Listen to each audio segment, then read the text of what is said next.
बिस्मिल्लाहिर्रहमानिर्रहीम। नाज़रीन, programme current affair के साथ आपका मेज़बान सैयद आसिफ अली हमदानी हाज़िर खिदमत है। नाज़रीन, पीटीआई के जो इंट्रा पार्टी इलेक्शन हैं वो हफ्ते वाले दिन यानी कल जुम्मे और परसों इलेक्शन मुतवक्को हैं और उसके लिए जोड़ दौड़ जो है वो पूरे अरूज पे है। और इमरान खान ने जेल के अंदर से एक नया पत्ता खेला है कि आम यही तसव्वुर दिया जा रहा था कि जैसे बाकी पार्टियों के अंदर मौरूसी सिस्टम है, उसी के तहत शायद इमरान खान अगर माइनस इलेक्शन कमीशन को करता है तो उनकी अदम मौजूदगी में या उनको जो सज़ा मिली है तोशाखाना केस में उसमें उसकी मद में अगर उनको नाअहल करार दिया जाता है तो उनकी जगह पे उनकी बीवी यानी बुशरा बीबी या अलीमा खान जो हैं वो चेयरपर्सन होंगी, लेकिन ऐसा नहीं हुआ। खान साहब ने जैसे अपने दौरे इक़्तिदार में जब 2018 में वो इक़्तिदार में आए तो पंजाब के अंदर उस वक़्त भी पूरा जो है वो महाज़राई अरूज पे थी, यानी शाह महमूद कुरैशी ग्रुप और जहांगीर तरीन ग्रुप जो है वो आमने सामने थे और दोनों के अंदर वज़ीर आला पंजाब की जो रस्साकशी है वो ज़ोर शोर से जारी थी। उस वक़्त भी इमरान खान ने एक बहुत बड़ा सरप्राइज़ दिया, किसी के वहम गुमान में भी नहीं था कि एक जो है वो जनूबी पंजाब से एक ऐसे बंदे को लिया जाएगा जिसका पहले कभी किसी ने नाम भी नहीं सुना था, यानी उस्मान बुज़दार को। और ये दोनों जो बड़े समझ लो कि खान साहब के करीबी लोग थे, यानी शाह महमूद कुरैशी और जहांगीर तरीन, वो आपस में उलझ ही रहे थे कि कुरा जो है वो जाके खान साहब ने निकाला उस्मान बुज़दार का कि ये न्यूट्रल है, ये दोनों भी मेरी पार्टी में रहेंगे, पार्टी भी क्रैश नहीं होगी और जो है वो पंजाब की जो है वो बागडोर भी चलती रहेगी। इसी तरीके से अब पीटीआई के अंदर एक बड़ी खींचातानी हो रही थी कि किसको बनाया जाएगा। अगर माइनस होते हैं इमरान खान तो उनकी अदम मौजूदगी में पार्टी के उमूर कौन चलाएगा। तो बड़ी उन्होंने फिर एक मरतबा ऐसे बंदे का यानी बैरिस्टर गौहर खान का, किसी को वहम गुमान भी नहीं था कि बैरिस्टर गौहर खान जैसा एक बड़े पाए का वकील जो है वो इस पार्टी का कायम मकाम चेयरमैन बनेगा। बैरिस्टर गौहर रहमान जो है उनका ताल्लुक खैबर पख्तूनख्वा से है और वो खान साहब के बड़े पुराने साथी हैं और इनकी लीगल टीम का बड़ा पुराना वो हिस्सा हैं और उन्होंने हर मौके पे खान साहब के केसेस के अंदर उनकी वकालत भी की है और उन्होंने बहुत सारे केसों के अंदर खान साहब को बहुत सारा रिलीफ भी दिलवाया है। उन्होंने वाज़ेह किया है कि ये खान साहब का मेरे ऊपर बहुत बड़ा एहसान है और मैं इसका कर्ज उतार ही नहीं सकता हूँ। और उन्होंने कहा कि जो मुझे जिम्मेदारियाँ दी गई हैं मैं उसके मुताबिक इंशाअल्लाह पार्टी उमूर चलाऊँगा जब तक मैं उनकी सीट पे हूँ, मैं उनका जानशीन हूँ। उसके बाद बड़े पैमाने पे आज नोटिफिकेशन हुई हैं तंजीम साजी के हवाले से और ख़वातीन विंग, लेबर विंग जो है वो उलमा मशाइख विंग और पार्टी के जो है ऑर्गेनाइज़ करने के लिए नोटिफिकेशन धड़ाधड़ किए जा रहे हैं और सेंट्रल और चारों सूबों के अंदर भी पार्टी को मुनज़्ज़म करने के लिए सिलसिला जारी है। और परसों जो है वो इंटर पार्टी इलेक्शन का प्रोसेस जो है वो उम्मीद है कि मुकम्मल हो जाएगा और मंडे तक शायद या ट्यूसडे तक ये इंटर पार्टी इलेक्शन का प्रोसेस मुकम्मल करने के बाद इलेक्शन कमीशन से रजू की जाएगा। दूसरी जानिब लतीफ़ खोसा साहब ने ये वाज़ेह किया है कि साइफर केस जो है वो भी उड़ने वाला है और ये तोशाखाना केस तो उन्होंने कहा ये उड़ चुका है और इसमें जो सज़ा दी गई थी वो कलअदम हो जाएगी क्योंकि ऐसा कोई जुर्म साबित नहीं हुआ और कि जिसके ऊपर खान साहब को नाअहल करार दिया जाए या उनको इस प्रोसेस से बाहर रखा जाए।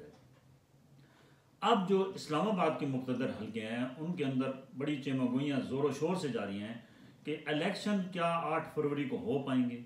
हालांकि इलेक्शन कमीशन जो है वो तमाम इंतज़ामात को हतमी शक्ल देने में मसरूफ़ अमल है और रिटर्निंग ऑफिसर्स और जितने भी पोलिंग का प्रिंटिंग का सिस्टम है उसके ऊपर भी जो है वो ज़ोर शोर से काम जारी है। लेकिन अभी ये فائنل نہیں بتایا جا سکتا، کوئی بندہ حتمی طور پہ یہ نہیں کہہ سکتا کہ 8 فروری کو ہر صورت میں الیکشن ہوں گے۔ گو کہ سپریم کورٹ نے ڈائریکشن دی ہے کہ 8 فروری کو، یعنی 8 فروری کو ہر صورت میں الیکشن ہونے چاہیے۔ اب عام تاثر یہ ہے کہ یہ شاید اگست تک چلے جائیں، کیونکہ آگے کچھ ریٹ پٹیشنز آ رہی ہیں مختلف پولیٹیکل جماعتوں کی طرف سے کہ فروری کا مہینہ کیونکہ سردی کا شدت ہوتی ہے، اور جو خصوصی طور پہ جو شمالی علاقہ جات ہیں وہاں پہ ووٹنگ امپاسبل ہے، اور اسی طریقے سے جو پہاڑی علاقے ہیں وہاں پہ بھی برف باری ہوگی، تو یہ ووٹنگ کا پروسیس اور وہاں پہ عملے کو پہنچانا، پھر ووٹرز کو گھر سے نکالنا، یہ انتہائی مشکل ترین کام ہوگا۔ اور اگلے چند دنوں میں کچھ ریٹ پٹیشنیں آپ کے سامنے آئیں گی کہ کچھ پولیٹیکل پارٹیز جو ہیں وہ جا رہے ہیں کورٹ میں کہ اس کے اوپر نظر ثانی کی جائے، اور یہ الیکشن جو ہے وہ اگلے 2-3 منتھ کے لیے اس کو ملتوی کیا جائے، یعنی اگست میں، مارچ کے بعد جو ہے وہ کوئی ڈیٹ دی جائے اور اس کے اوپر الیکشن کرائے جائیں۔ ادھر 2 پارٹیاں اس وقت پارٹی جو ہے وہ کمپین کر رہی ہیں۔ پیپلز پارٹی کی کمپین بھی زور و شور سے جاری ہے، جو KPK سے مکمل کرنے کے بعد اب وہ بلوچستان جو ہے وہ پہنچ چکے ہیں۔ آج بلوچستان میں جلسہ تھا بلاول کا، اور یوم تاسیس کا جلسہ تھا، اور کافی بڑی تعداد میں وہاں لوگ موجود تھے۔ آصف زرداری اور بلاول بھٹو کے درمیان جو اختلافات کی خبریں جاری کچھ دن گردش کر رہی تھیں، انہوں نے آج دم توڑ دیا، کیونکہ آصف زرداری ایک بہت بڑا کھلاڑی ہے۔ اس نے جو پگ اس کو پہنائی گئی، وہاں انہوں نے وہ دستار جو ہے وہ اتار کے اپنے بیٹے کے سر پہ رکھی، اور انہوں نے کہا کہ میرا بیٹا جو ہے وہی پارٹی کا چیئرمین ہے اور سارے ڈیسیژن وہی کرے گا۔ ساتھ ہی انہوں نے وہاں بلوچستان کی جتنے بھی جو پارٹی رہنما ہیں ان کو کہا ہے کہ بھرپور طریقے سے ورک کریں، اور ہم بلوچستان کے اندر PPP کی گورنمنٹ ہوگی۔ انہوں نے یہ واضح بتایا کہ جو مرضی کر لے نون لیگ، جتنے مرضی اتحادی ملا لے،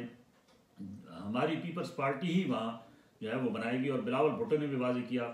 کہ اب سیاست کا جو محور مرکز ہے وہ نوجوان ہیں، لہٰذا یہ پرانی سیاست اب دم توڑ چکی ہے، یہ نہیں چل سکتی۔ اور انہوں نے واضح کیا کہ نوجوان آگے آئیں اور وہی پالیٹکس میں بھرپور طریقے سے حصہ لیں، کیونکہ وہ ان کے اندر جو صلاحیتیں ہیں نوجوانوں کے اندر، وہ بہت زیادہ بہتر طریقے سے نظام کو بہتر بھی کر سکتے ہیں اور اس ملک کو، قوم کی خدمت بھی کر سکتے ہیں۔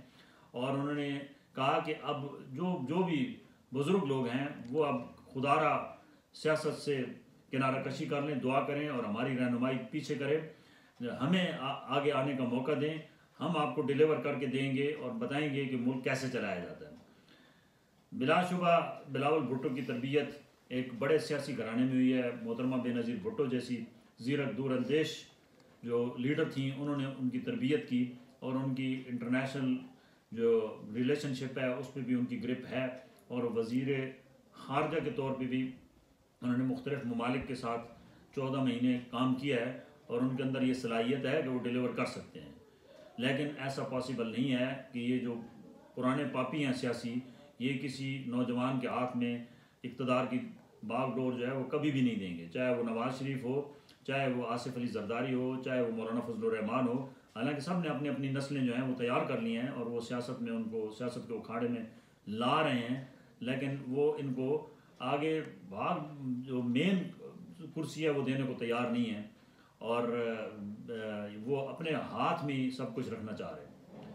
اللہ تعالیٰ سے دعا ہے کہ اللہ تعالیٰ وطن عزیز کو سلامتی میں رکھے، اور جمہوری جو پروسیس ہونے والا ہے اس کو بخیر و عافیت جو ہے وہ پایہ تکمیل تک پہنچائے۔ بہت شکریہ۔